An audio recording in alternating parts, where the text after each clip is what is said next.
del Papa Pío X, en donde se condena al modernismo, en que aparece una nota que es interesante destacar porque se refleja mucho y de una manera bastante intensa en la actual política vaticana. Esta nota consiste en que, de acuerdo con todos estos principios que hemos examinado y que pertenecen en general a la actitud modernista del pensamiento, evolución, progresismo, el democratismo, el historicismo, etc. Especialmente estos principios aparecen muy claramente en la concepción que la revolución hace del paso, del curso de la sociedad humana. Es decir, que de acuerdo con el pensamiento revolucionario, claramente expresado a través de las ideologías modernas, la marcha de la historia va hacia formas cada vez más evolucionadas y por lo mismo progresistas y por lo mismo democráticas de el curso de los pueblos. Los pueblos vendrían de formas retrógradas de gobierno, como puede ser la monarquía absoluta, como pueden ser las antiguas aristocracias, como pueden ser algunas viejas oligarquías, y poco a poco va participando en el gobierno más la gente del común. Y esto significa inevitablemente un progreso que está claramente señalado en el rumbo que toma la historia. Esta idea es una idea revolucionaria. La Iglesia nunca participó de esta idea. Incluso podemos decir, documentos en mano, que la Iglesia condenó la mayor parte de las ideas revolucionarias en las encíclicas en que los papas, hasta el Concilio Vaticano II, se pronunciaron acerca de la marcha de la historia y de la marcha progresiva de todas estas ideas que cobran auge, fuerza, proyección con la Revolución Francesa. Siempre se pronunciaron en contra de estas ideas. Y esta pronunciación en contra de estas ideas no era una cosa que podríamos llamar antojadiza, ni era tampoco una cosa que estaba en función de una cierta disposición favorable a las clases dirigentes que habían sido desplazadas o dejadas de lado como consecuencia de la Revolución Francesa. Esta acusación que se le hace a la Iglesia desde la izquierda es una acusación que toman para sí los modernistas y que la hacen también a la Iglesia. Y al mismo tiempo, la Iglesia, al contagiarse de las ideas modernistas y al recibir muchas de esas ideas modernistas, hace suya la preocupación por entrar de alguna manera en los andariveles de la mentalidad moderna, de la mentalidad revolucionaria, y aceptar como efectivamente movimientos de progreso, movimientos que implican una evolución perfectiva a todos estos movimientos revolucionarios que en la actualidad se encuentran en su auge en el mundo. Esto lo destaca el Papa, como señalando de alguna manera este hecho.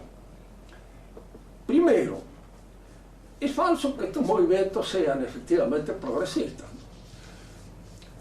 Es falso que las ideas democráticas que aparecen proyectadas a través de la Revolución Francesa signifiquen una mayor participación por parte de la gente del pueblo en el gobierno efectivo de la cosa pública.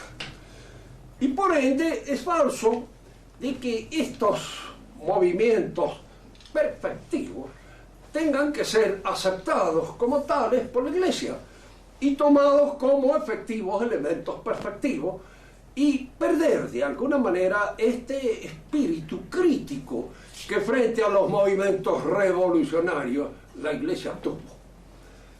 Si ustedes leen las encíclicas modernas, incluso la última, que tanta admiración le produce a Monsieur Jean Madiran, que es Splendor Veritatis, observarán que muchas y importantes ideas del pensamiento moderno y del pensamiento revolucionario se encuentran reflejados en ella.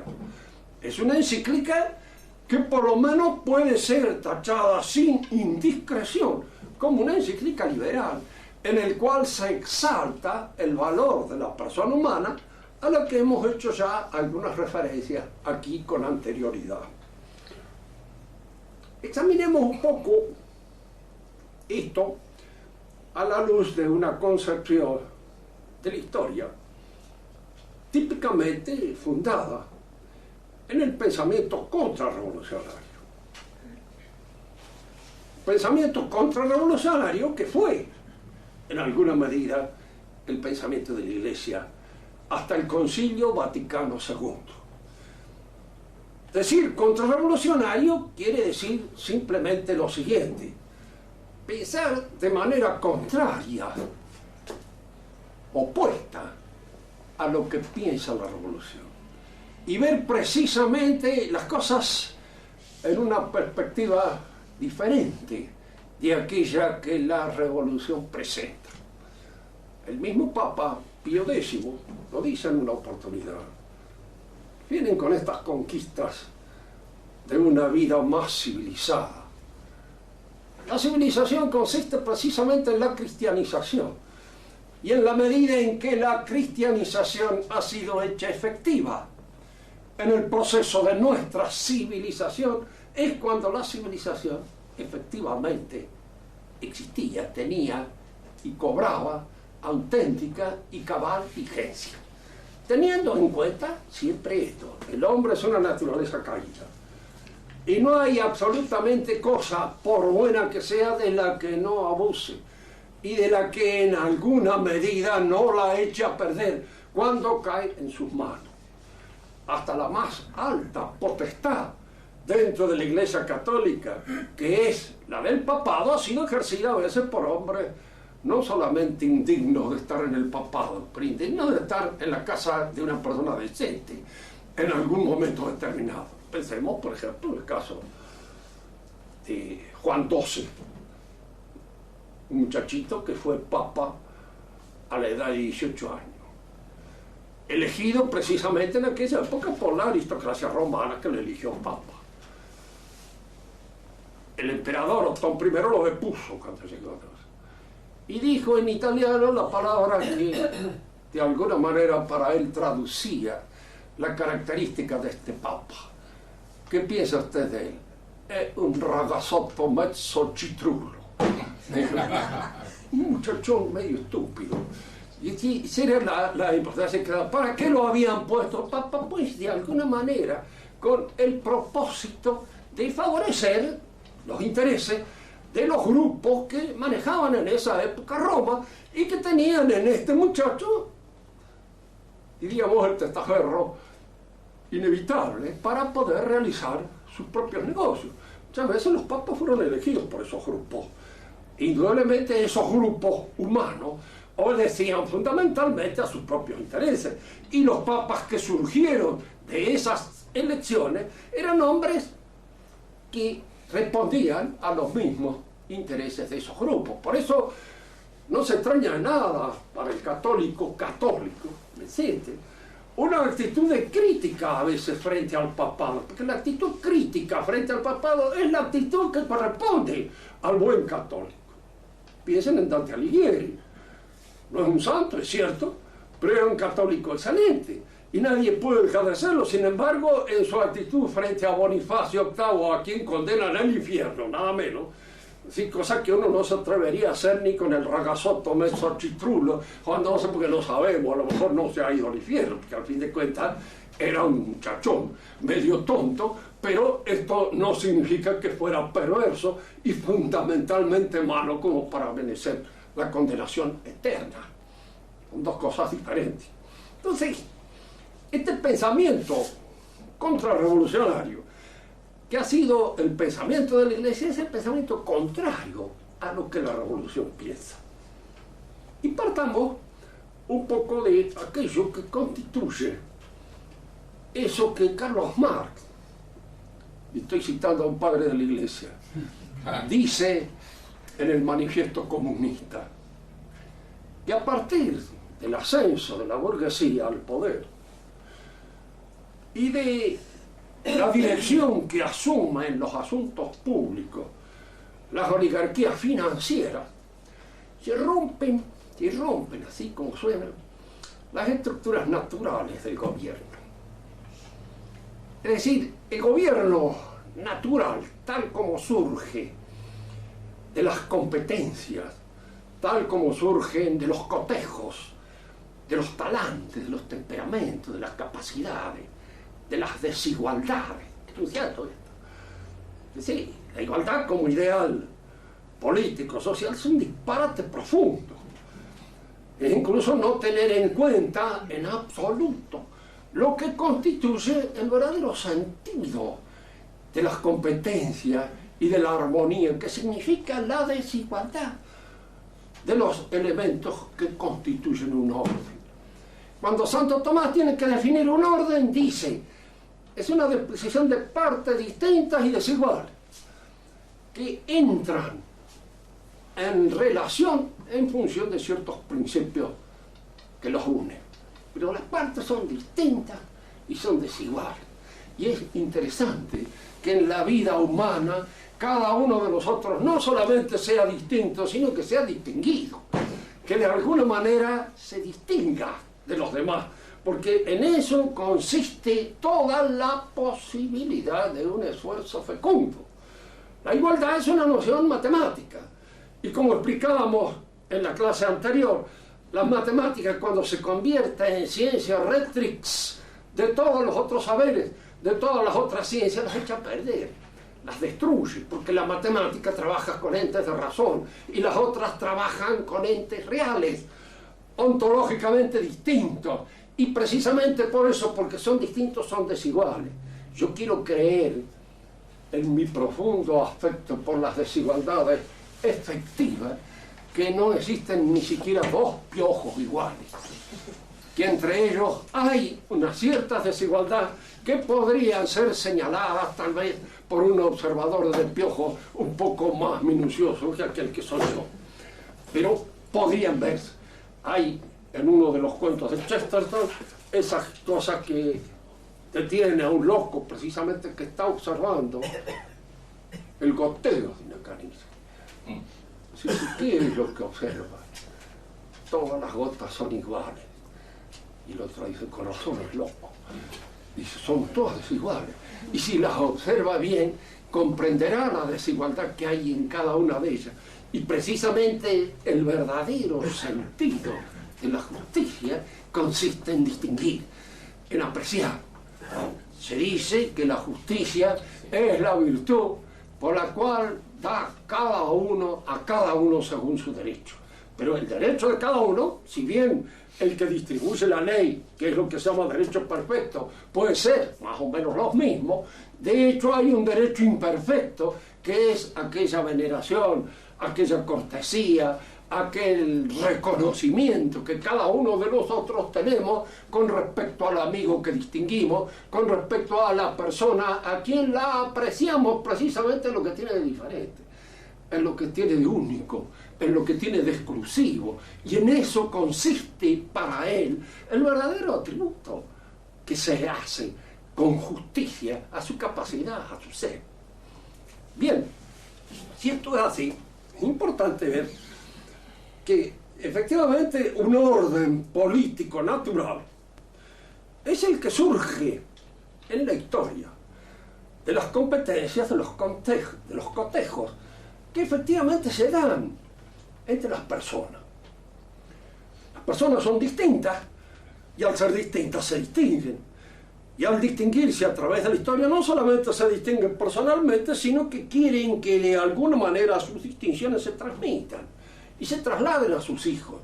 Y quieren que sus hijos en alguna medida hereden el esfuerzo que han realizado. Por eso el hombre es el miembro de una familia, y una familia está históricamente colocada en un pueblo con una determinada capacidad para expresarse, para manifestarse y para manifestar sus diferencias, sus cualidades, sus condiciones. Y estos esfuerzos son tanto más encomiables cuanto son mejor recogidos por la posteridad. Es decir, que los esfuerzos no queden como eslabones perdidos para nada. Hay cosas que decía muy bien, y nada menos que otro gran maestro de la Iglesia, que fue Renan.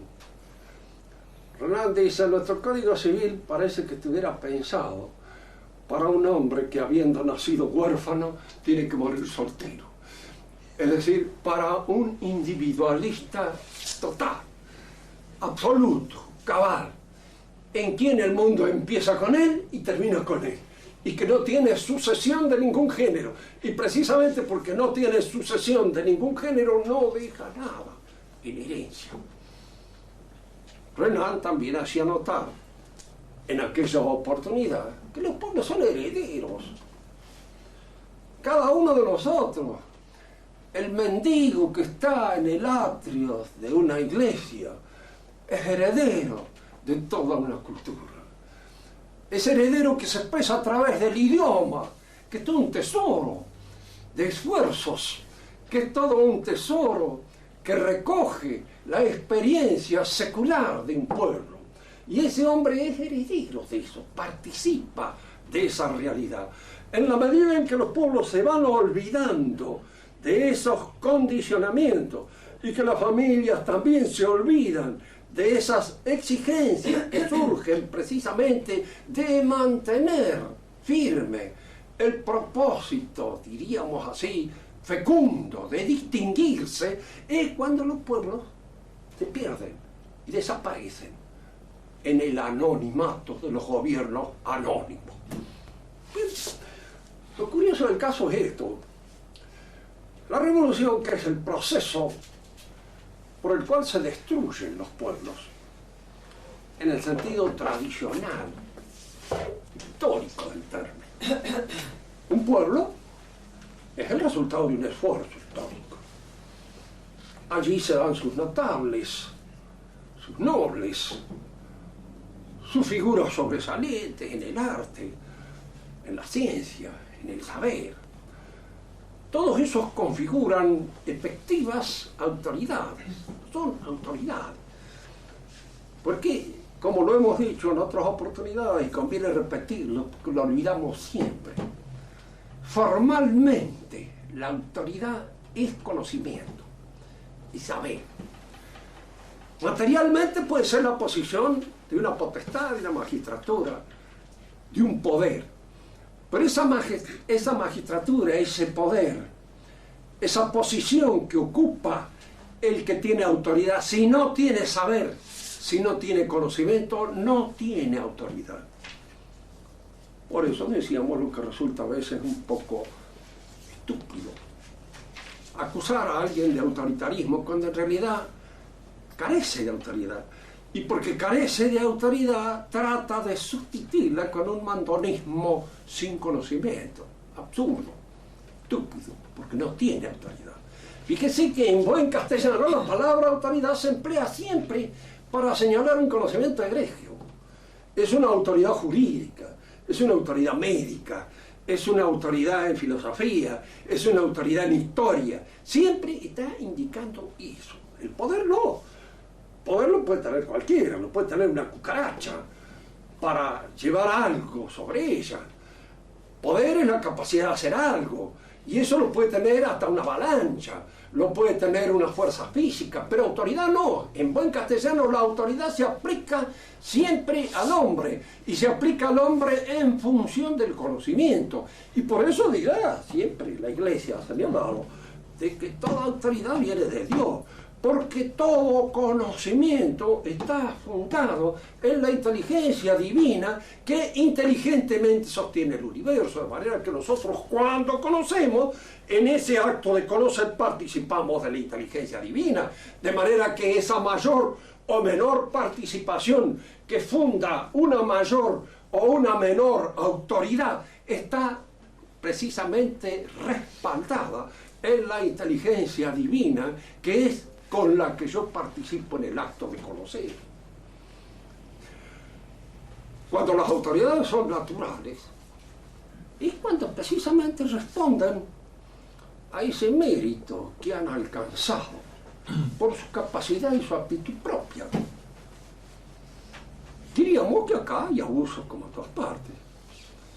En un momento determinado, pues, los pueblos eligen a una familia para que los represente entre las demás familias del pueblo, que es la familia real. Y aquí sale el monarca. Y es preparado el monarca para que gobierne. Puede salir un zanahoria, un imbécil. Y ha sucedido muchas veces que esto sucede. Pero siempre están las posibilidades naturales de la limitación del monarca. Primero existen los consejos de familia, en última instancia está el asesinato, que es una de las formas en cómo se limita siempre también el poder del monarca. Lo decía Barbey de Origny con toda gracia, ¿no? Cuando le preguntaron, ¿usted es partidario de la monarquía absoluta? Sí, señor. ¿Sin límites? No. Y se limita por el asesinato cuando el rey de alguna manera no cumple con aquellas funciones. Rex erit, si bien gobierna, si bonum erit, si no gobierna o no tienes autoridad, no eres rey. No eres rey en el sentido cabal del término. Es decir, siempre está autoridad, pero piensen ustedes incluso en este hecho, ¿no es cierto? Los reyes en general heredaban por tradición el gobierno como cosa suya que les venía de herencia. Lo recibían de sus padres y tenían un cierto interés fundamental, vital, vivo, en que ese gobierno pudieran realizarlo, ejercerlo. Podía en muchas oportunidades este rey no tener las condiciones egregias para el cargo. Y ha habido muchos casos, incluso a quienes les ha costado la vida el no tener las condiciones egregias para el cargo. Pongo el caso de Luis XVI, pobrecito, que era un santo varón y uno de los hombres posiblemente más buenos que ha estado en el trono de Francia en un momento determinado, pero no tuvo capacidad para ejercer esa magistratura en ese momento de peligro. Se hubiera requerido otro temperamento, se hubiera requerido otra modalidad para poder salir del paso. La tuvo él, que era bondadoso, que no quería derramar sangre en un momento determinado en que era casi imprescindible el derramamiento de sangre, y haber provocado unos cuantos muertos, tal vez con unos 100 muertos en un momento determinado, y bien colocados, bien elegidos, se hubieran ahorrado los millones de muertos que vinieron como consecuencia de ese descuido, de esa falta, diríamos así, de observación y de realización política cabal. Era un rey bueno, pero no estuvo a la altura de sus conocimientos. Tenía muchos conocimientos, que era, por ejemplo, nosotros sabemos que la política exterior de Luis XVI fue excelente, buenísima. Incluso les hizo una jugada a los ingleses imparangonable. Les hizo la libertad de los Estados Unidos y la apoyó él. Y de alguna manera fue posible gracias al apoyo militar que él prestó. Y eso fue lo que puso en un momento determinado, incluso en situación casi de inferioridad, a la Armada inglesa. Porque él logró realizarla, porque le gustaba mucho la marina. Lo que pasa es que las cuestiones de política interior fue la que lo superaron. No supo enfrentarla. Otros la supieron enfrentar de otra manera, porque siempre existían los recursos. Luis XIII no era precisamente luz de Roma. Era un hombre bastante limitado en cuanto a su inteligencia, pero supo buscar la persona que era capaz de realizar el ejercicio del poder, que fue el cardenal Richelieu. Y fíjense que él tuvo muchísimas oportunidades de sacarlo, porque el otro era aplastante por su superioridad. Cualquier individuo que hubiera cedido a un movimiento de envidia muy natural entre los que están en el poder frente a esta capacidad egregia que manifestaba este ministro, hubiera impedido su ascenso. Pero él no. Él se dio cuenta que era el hombre que necesitaba para realizar esto que convenía. Y una cosa que siempre convenía a los reyes, en un momento determinado, y a esto voy, es importante, era evitar que hubiera poderes que pudieran competir con el del monarca en razón de su riqueza. El juicio a los templarios en un momento determinado de la historia de Francia nacería ahí. Los templarios llegaron a ser los banqueros más importantes de toda Europa. ¿De qué manera la monarquía francesa combatió este poder financiero excesivo? Pidiéndole prestado y no devolviéndoselo. Y en cierto modo, en el momento en que se lo iban a devolver, hacerles un juicio por una razón X. El juicio fue ignominioso, porque incluso se los acusó de un montón de cosas que nunca se lograron probar con seguridad. Aunque se sospecha que no eran del todo gratuitas las acusaciones que se hicieron contra esta organización del Temple, que estaba, diríamos así, teñida de una serie de influencias de carácter gnóstico, de carácter maniqueo, que habían adquirido probablemente en el Oriente. Es probable, porque cuando fueron ante el Papa mismo no se atrevió a defenderlo. Y no se atrevió a defenderlo porque las acusaciones pesaban a veces demasiado sobre eso. Pero lo importante aquí es determinar cómo en el momento en que entra la potestad natural de un pueblo en conflicto con la finanza, la potestad natural del pueblo, ¿saben qué es el enemigo? La finanza.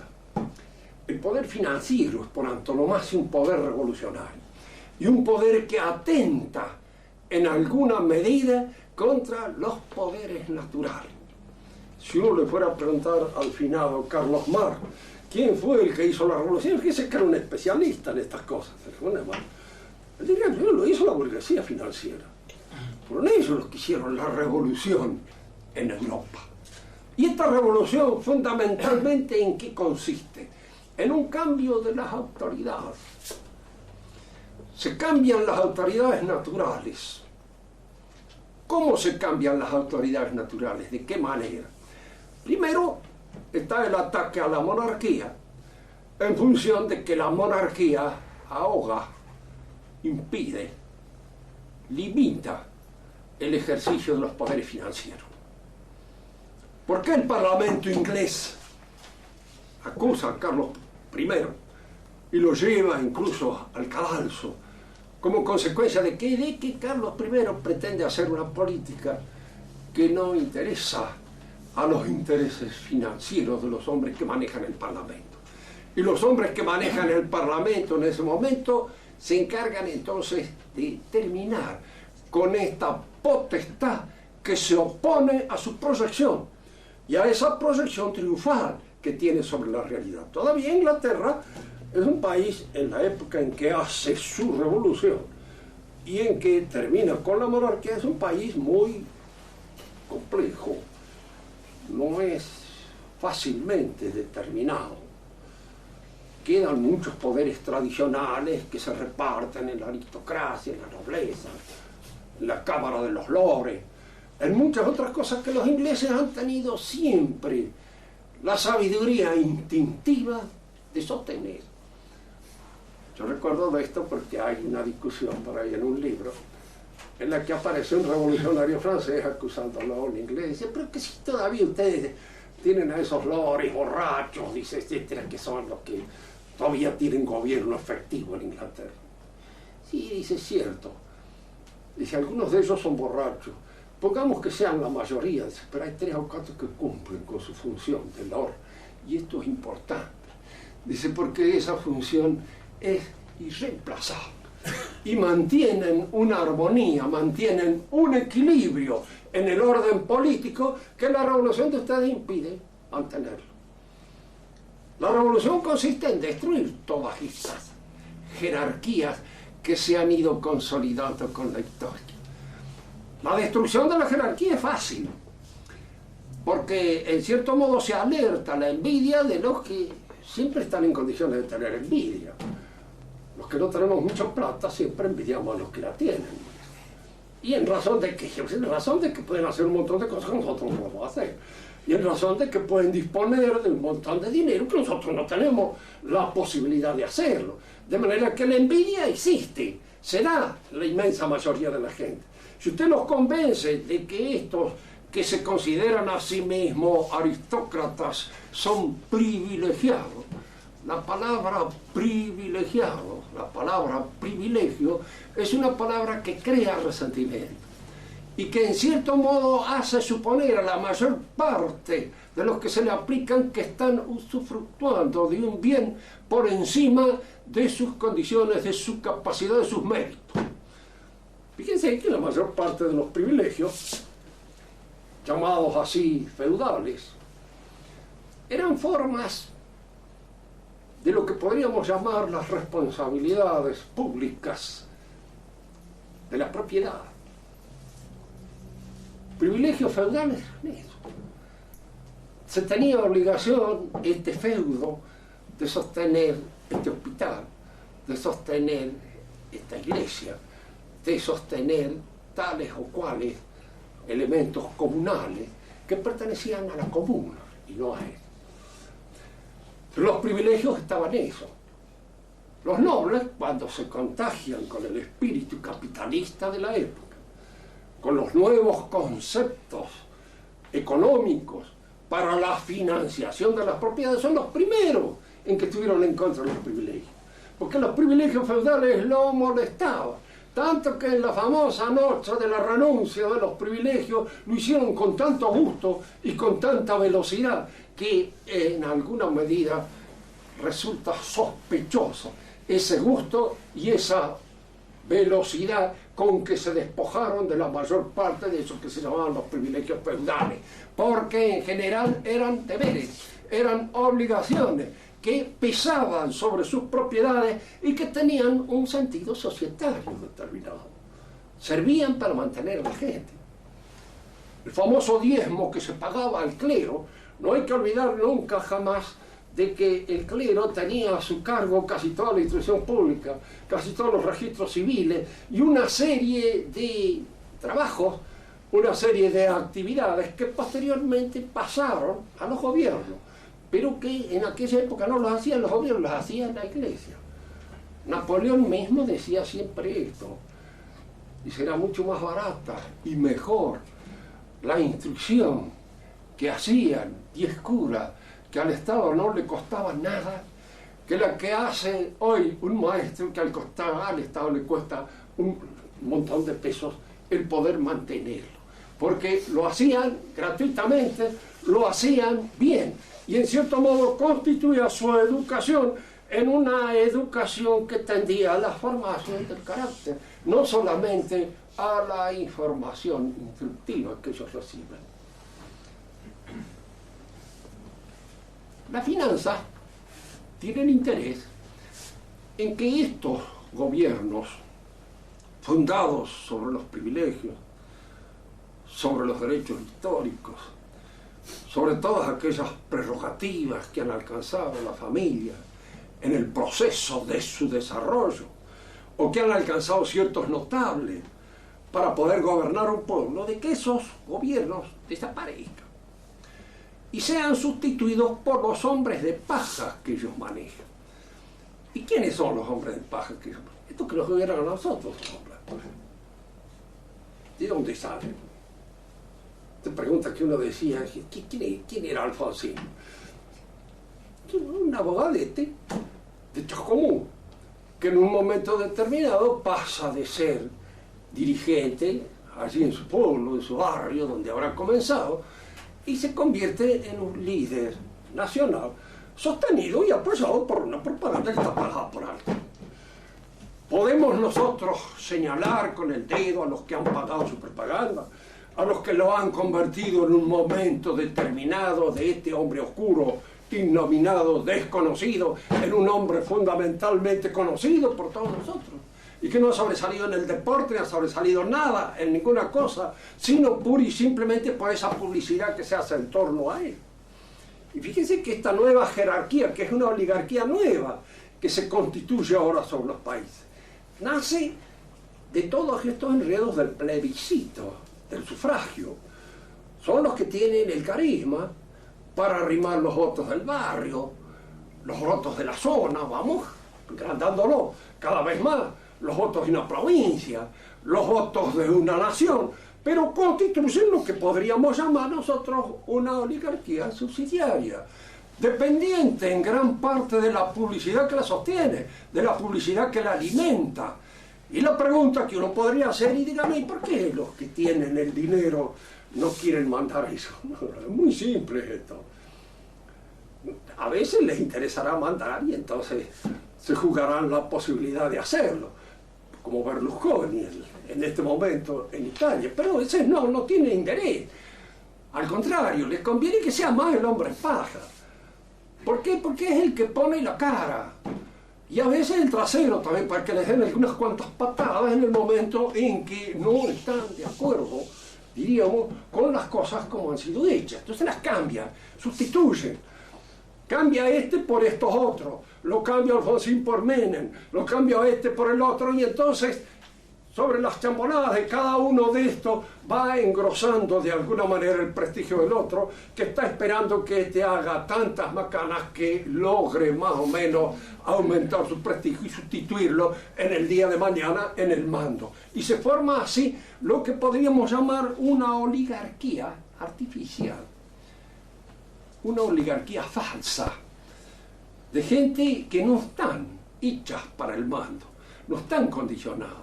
Están hechas para la seducción, están hechas para la charlatanería, están hechas para recabar la voluntad de los otros con más o menos simpatía, con más o menos gracia, pero no tienen la efectiva responsabilidad que pueden tener los industriales, que pueden tener incluso un comerciante, que pueden tener diríamos, una eminencia en el orden jurídico, una eminencia en el orden médico, un hombre de guerra, un hombre, en fin, con condiciones efectivas para realizar determinadas cosas y que constituyen las aristocracias auténticas, naturales. Indudablemente, si ustedes leen las últimas encíclicas papales, recuerdo ahora cómo se llama una de ellas que la leían, donde se habla elogiosamente de la revolución, como si efectivamente la revolución hubiera traído cambios que favorecieran de alguna manera el auge, la participación de la gente en los gobiernos. Yo podría decir, no con absoluto conocimiento, pero sí con bastante conocimiento de la historia, de que había mucha más participación de la gente en los gobiernos de Luis XIV que en el de Menem o en el de Clinton. ¿Por qué? Porque había más efectiva participación de la gente. La gente elegía aquellas autoridades que efectivamente conocía y que formaban parte del contexto en el cual convivían. Y entonces se elegía a este señor alcalde de tal parte porque era un hombre representativo y que era a la vez alguien que significaba algo en ese pueblo. Y se lo elegía a él. Y esto lo elegía la gente, el consenso de los ciudadanos. Todos los ciudadanos, no, bueno, ahí podríamos decir que no, porque, por ejemplo, la idea cuantitativa de que el voto de un muchacho de 18 años vale exactamente lo mismo que el de un hombre que tiene una representación, una responsabilidad, es absurdo. Yo no hubiera entrado nunca jamás en la cabeza de los buenos burgueses de la época de Luis XIV. Ellos elegían aquellos que eran cabezas de hogar y que de alguna manera podían, diríamos, tener alguna representación en el pueblo, porque la noción pueblo es una noción jerárquica, no es como la de la masa, que son individuos homogéneos, iguales, que participan o que toman parte en torno a lo que podrían ser los eslogans que lanza el altoparlante, la propaganda o la publicidad. El pueblo era una jerarquía. Cuando dice el pueblo de Roncal, con sus alcaldes a la cabeza, se aparece tal parte, está representado por todos los hombres que son representantes de ese pueblo y que todos reconocen como tal. Que incluso eran, en aquel entonces, diríamos hasta, si se quiere, populares, con esa popularidad efectiva que tiene el hombre que la conquista por sus efectos dentro del orden social. Facundo Quiroga era popular. Era popular ¿por qué? Porque la gente confiaba en él. Y confiaba en él en función de los servicios que había prestado efectivamente a la gente. No era esa popularidad que se adquiere a través del periódico y que usted la ve reflejada. Indudablemente hoy las grandes popularidades son de gente que a veces no hemos tenido nunca jamás la oportunidad de estar en contacto con ellos. La hemos visto a través de la publicidad, la hemos visto a través de la propaganda, pero no hemos tenido la oportunidad de que nos curaran las verrugas o que nos curaran las llagas, como hacían los reyes, o como hacían el obispo de una ciudad, o como hacía cualquier otro representante que tenía una popularidad conquistada en función precisamente de la magistratura y del oficio que ejercía. Cuando los pueblos estaban gobernados en función de aquellas notabilidades que la historia había colocado en primer lugar como consecuencia del resultado de esos esfuerzos, de esos cotejos, de esas competencias, de esas desigualdades fecundas que constituyen el verdadero sentido del orden, es cuando tenían los gobiernos naturales, con todos los defectos que tienen las cosas naturales. Digamos, para explicarlo más claro, cada uno de nosotros se liga a los padres que se ligan, ¿verdad? Puede tener mucha suerte y tener un padre excelente, que además de competente en sus cosas, de inteligente, sea previsor, etcétera, etcétera, y puede haberle tocado un imbécil de padre. Y bueno, ¿qué va a hacer? Sustituye la paternidad, ¿por qué? ¿Por qué la cambia?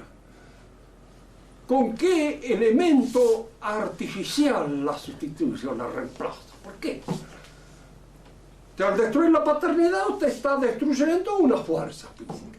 Es cierto que en un momento determinado eso puede funcionar bien, a veces las cosas se arreglan en la misma familia. Si la madre tiene agallas suficientes, se hace cargo de ella, del poder de la familia, y reemplaza al padre borracho. Yo he visto en alguna oportunidad a veces. Entre los peones de mi casa había un caso de eso. El marido era mamarela de primera, que se agarraba unas trancas. Cuando volvía a la casa, la mujer le daba cada paliza, que lo dejaba de cama. Y la mujer tenía a su apoyo todos los chicos. Yo no sé si habrán terminado alguna vez en alguna tragedia, pero de hecho las que gobernaban eran hechos y los cascaban y pues, terminaba. El padre era más o menos reemplazado por esos golpes de fuerza que encabezaba la madre, acompañada por sus hijos. Son las cosas que naturalmente se van repartiendo y a veces no hay más remedio que llegar a la tragedia, se llega al asesinato o se llega a cualquier otra cosa, pero son los elementos anómalos que no son significativos para que sobre ellos se asienten las reglas. Lo fundamental es que el padre de familia sea el mejor, diríamos, conductor de su casa. Y quieren que tengan, porque es el que los quiere, es el que de alguna manera tiene en alguna medida un cierto cariño con respecto a todos los elementos que forman parte de su familia. Y es el que hará lo posible para que estos funcionen bien. Y si él no lo hace, pues ¿quién lo va a hacer? Nadie, se broma. Nosotros nos encontramos allí frente a esas cosas que son las que suceden en la realidad. ¿Por qué la mayor parte de ustedes tienen buena vista y yo no? ¿Y por qué tengo que ser sordo y ustedes no? Bueno, ¿y qué va a hacer? Son las causas de la naturaleza caída. Y uno se liga a esto o se liga a lo otro, pero forman parte, diríamos así, de este haber hereditario que cada uno de nosotros tenemos. El gobierno ejemplar, cabal, perfecto, no existe. No ha existido nunca. es tan absurdo como pensar en un hombre totalmente sano. Un hombre totalmente sano no se moriría nunca.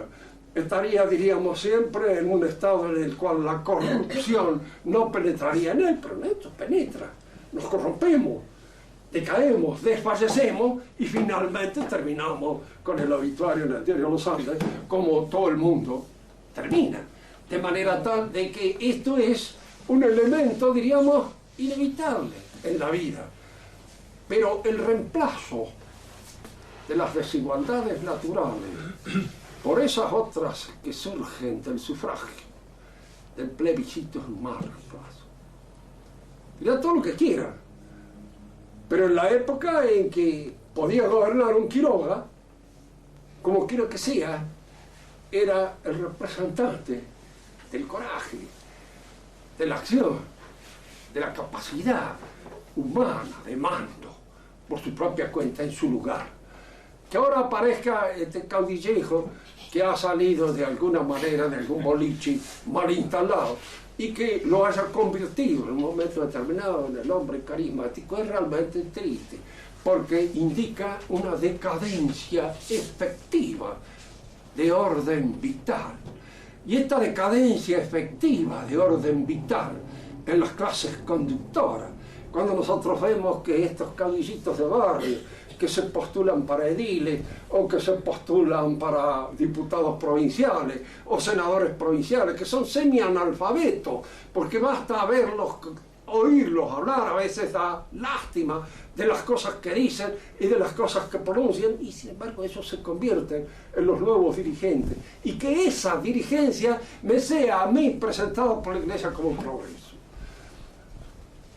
La Iglesia lo dijera, mire, no, es falso, porque la democracia como tal no existe, es una mentira, es una cosa con la cual, en fin, se hace pensar al sonsaje de que gobierna, porque en un acto determinado elige a estos otros que han sido levantados al gobierno por la publicidad. Entonces, muy bien, ese engaño puede ser una forma de gobernar en un momento determinado, dado de que las condiciones de salud son imposibles de recuperar. ¿Estoy de acuerdo con eso? Para terminar esta exposición, no nos olvidemos nunca de eso que decía Aristóteles cuando comparaba el gobierno con el médico, con la actividad médica. Cuando se gobierna un pueblo es como cuando se trata de un enfermo. Este enfermo es único.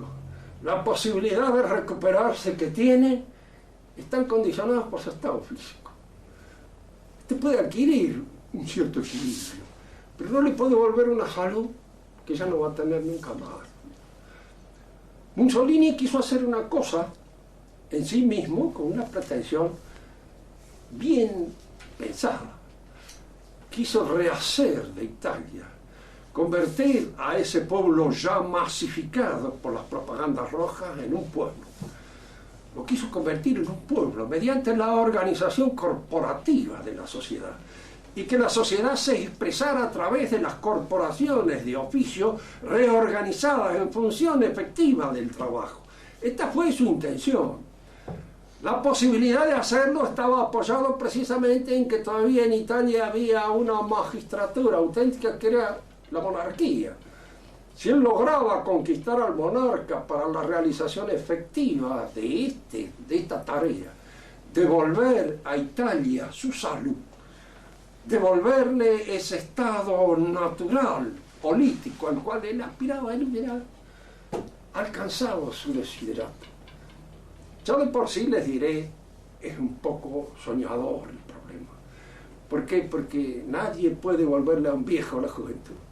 Nadie puede devolver a alguien que la ha perdido un estado o una situación física que desapareció.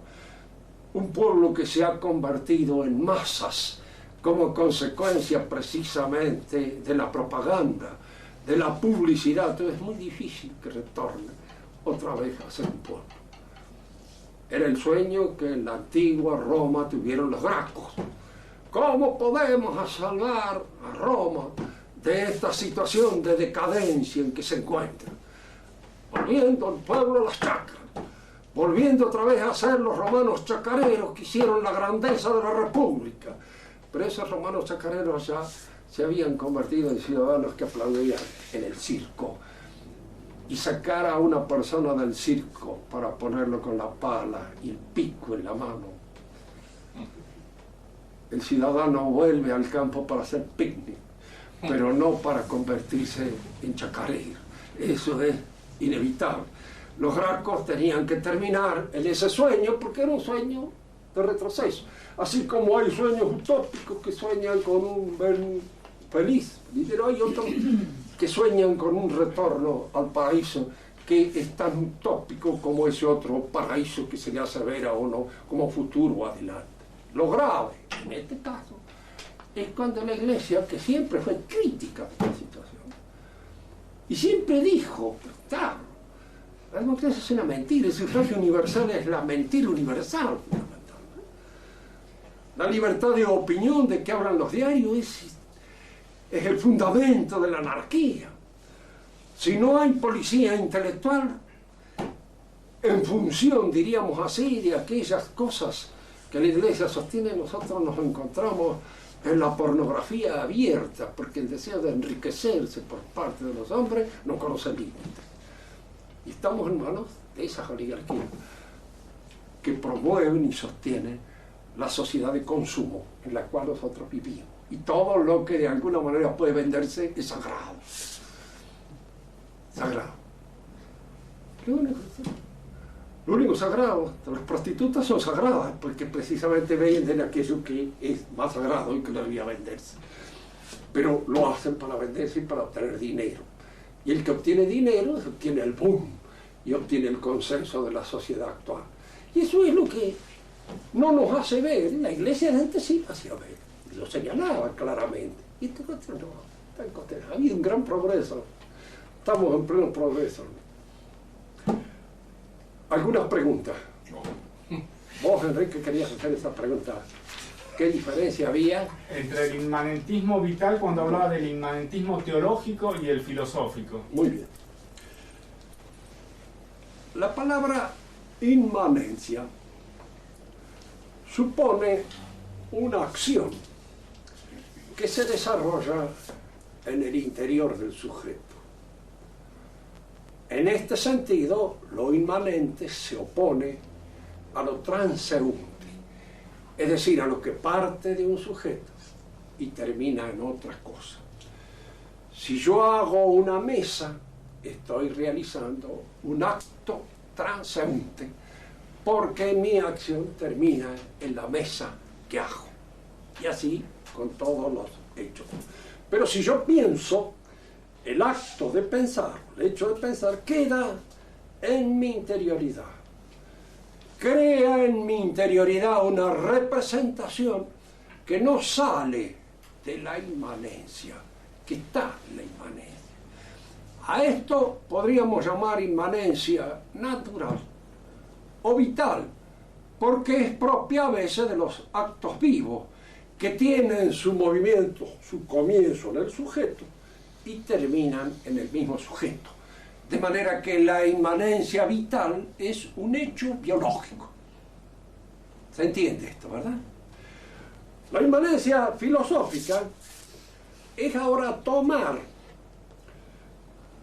el acto inmanente del pensamiento como si este acto inmanente del pensamiento se realizara sin pasar por el conocimiento de las cosas. Dicho de otra manera, yo puedo pensar y la interpretación de mi pensamiento es siempre interior a mi pensamiento. Pero al mismo tiempo sé, por evidencia inmediata y sensible, que aquello, lo que estoy pensando, he tenido, es algo independiente de mi pensamiento, está fuera de mi pensamiento. Entonces hay en estos actos inmanentes del pensamiento una intención objetiva, una intención realista, una intención de conocer lo que se encuentra fuera del pensamiento y que fuera del pensamiento mide la calidad de mi pensamiento, porque yo pienso de acuerdo con la realidad cuando entre la interpretación intrínseca, inmanente, que yo hago en mi pensamiento está conforme a lo que la realidad es. ¿Se entiende esto, verdad? En un caso, ustedes, el conocimiento que tienen del cuerpo humano, en un momento determinado, pues será válido en tanto y en cuanto concuerda con la efectiva realidad del cuerpo que están examinando, que están estudiando. Entonces, el inmanentismo filosófico es el que considera el acto de pensar como un acto pura y exclusivamente subjetivo. En el acto de pensar yo creo la inteligibilidad de las cosas. Las cosas son de esta manera porque así se presentan a mis pensamientos. Entonces la pregunta que uno le puede hacer, porque no es fácil encontrarnos en un error, porque es muy lógico esto. Si yo le dijera, bueno, está bien, pero las cosas existen fuera del pensamiento, ¿verdad? Sí, así lo dice mi pensamiento. Así pienso, que existen fuera del pensamiento. Pero existen aunque usted no lo piense o no. No sé. No sé. Porque en cuanto yo sé que existen, así es que aparecen en mi pensamiento. De manera que la existencia de esto, en última instancia, depende de que yo la piense como existente y de que yo la considere como existente independientemente de mi pensamiento.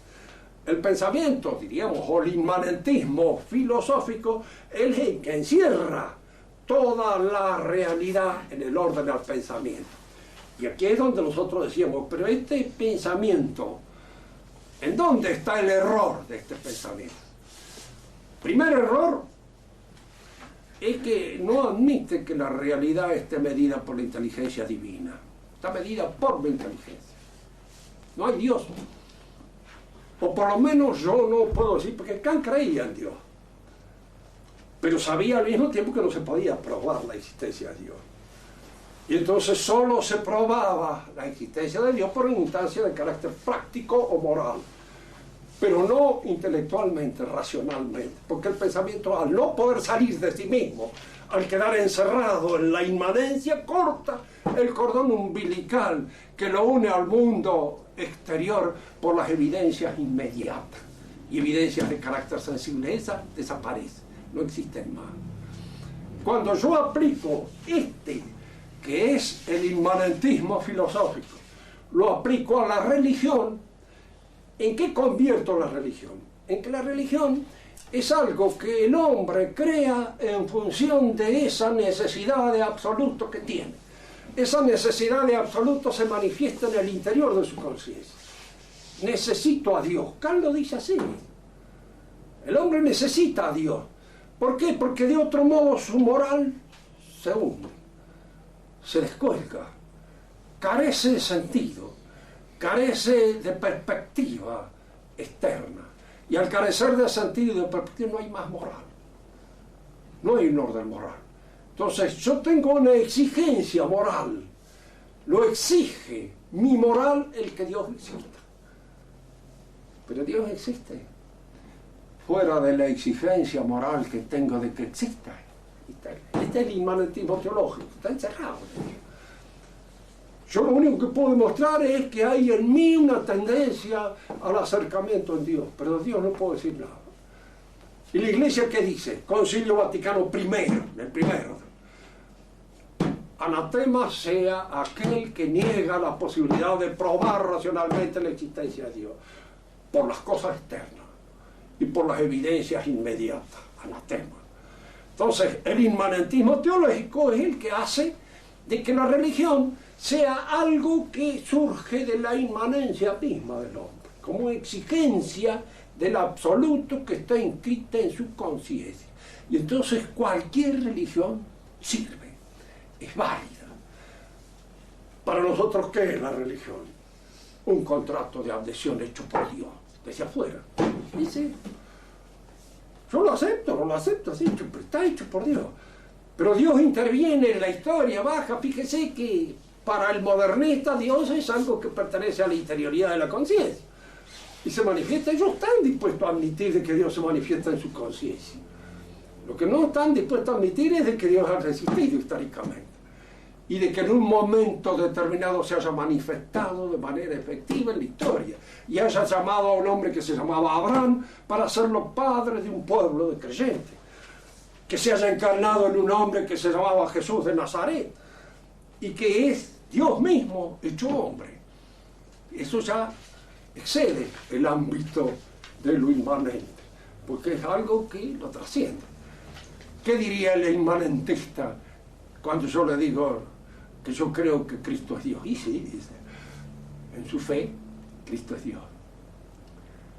En la suya, en la mía también, dice, pero en la de aquel del frente no. Aquel del frente no cree en Dios, cree en hombre.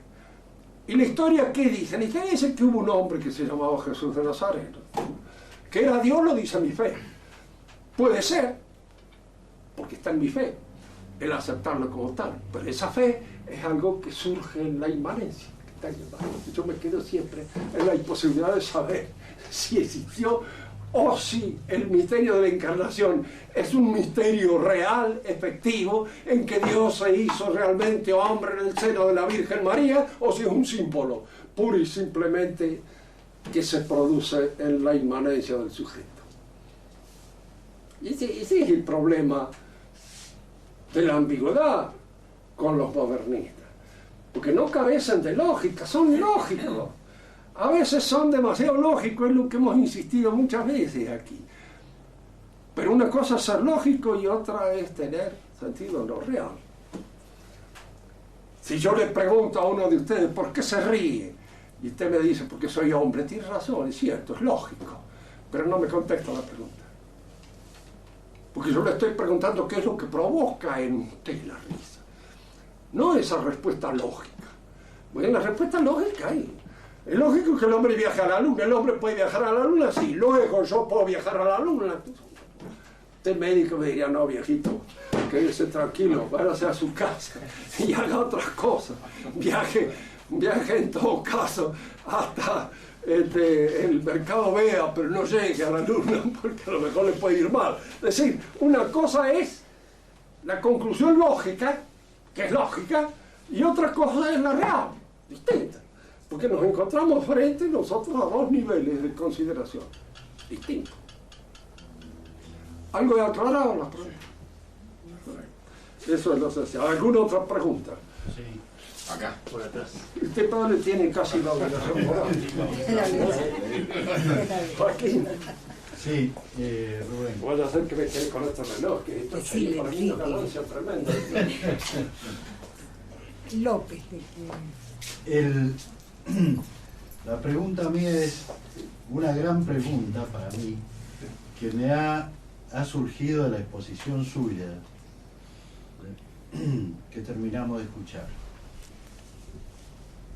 Si toda autoridad en el sentido que usted explicó proviene de Dios, y si el orden humano, el orden justo es un orden de desiguales, y si, como dijo usted citándolo al maestro Marx, la revolución la hizo la burguesía o la plutocracia, si la soberanía del pueblo no existe,